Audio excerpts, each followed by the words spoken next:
so I understand and so Canadians understand, does a generational investment, a change that we haven't seen perhaps in a lifetime, mean that we are also going to see a deficit number unlike anything we have seen in a long time? Well, I would say, people expect that an investment like that, which is generational, will require us to borrow in order to make that pivot.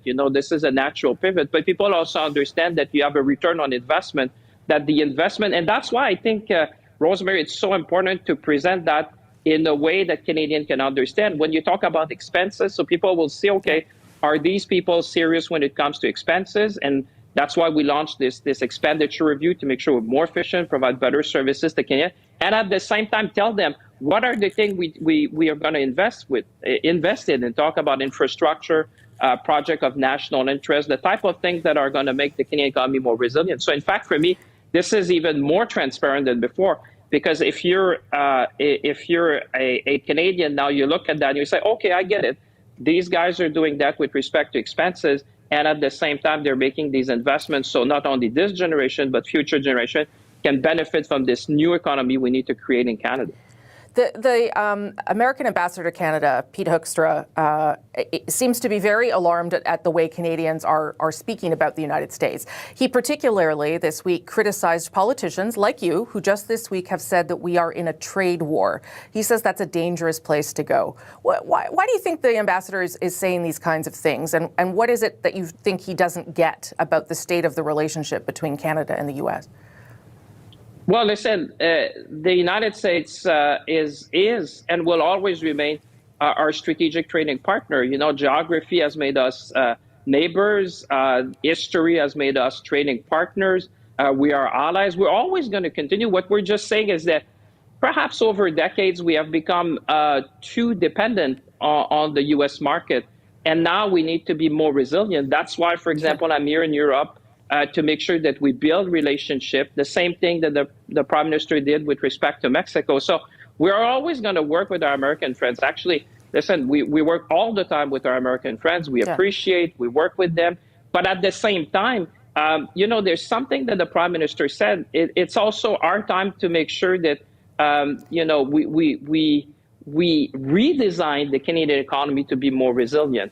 And I think that should be a good thing. This is our moment where we said, we will continue to do that together. We like trading together. By the way, we're the largest customer to the United States. We buy more from the U.S. than China, Japan, the UK, and France combined.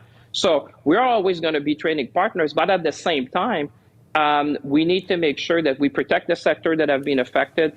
We need to make sure we diversify our economy. We need to make sure we diversify our market. But Minister, are we in a trade war with the United States? Obviously, you believe that. That is, you believe that there is a trade war happening. Well, I would say the tariff have been impacting a number of workers and sectors in Canada like we have not seen in a very long time or ever. So obviously, this is deeply felt in Canada. If you're in the steel sector, things are tough. If you're in the aluminum sector, things are tough. But it's also incumbent for us as political leader in this country to make sure that, we reassure people that we'll be there for them, that we build the economy of the future, that we build new trading relationship with partners around the world. And I won't belabor this, but it is almost like the United States, or the ambassador anyway, doesn't seem to understand who started this, who put the tariffs in place. And it's not just Canada, I would say, Rosemary. Sure, I mean, what we've seen over the summer, the world trading order has changed. The world economic order has changed significantly. It had an impact on Canada, an impact on other nations. Sure. But, like the Prime Minister said, there's so much we can do to ourselves to make sure we are more resilient, and taking the step and moving from vision to action. Taking steps, Canadians have told us, help us with the cost of living, build more houses, build the economy. That's what we've done, focusing on cost of living, focusing on housing, building trading relationship, because at the end, we need to take care of our own economy. And that's what we're doing.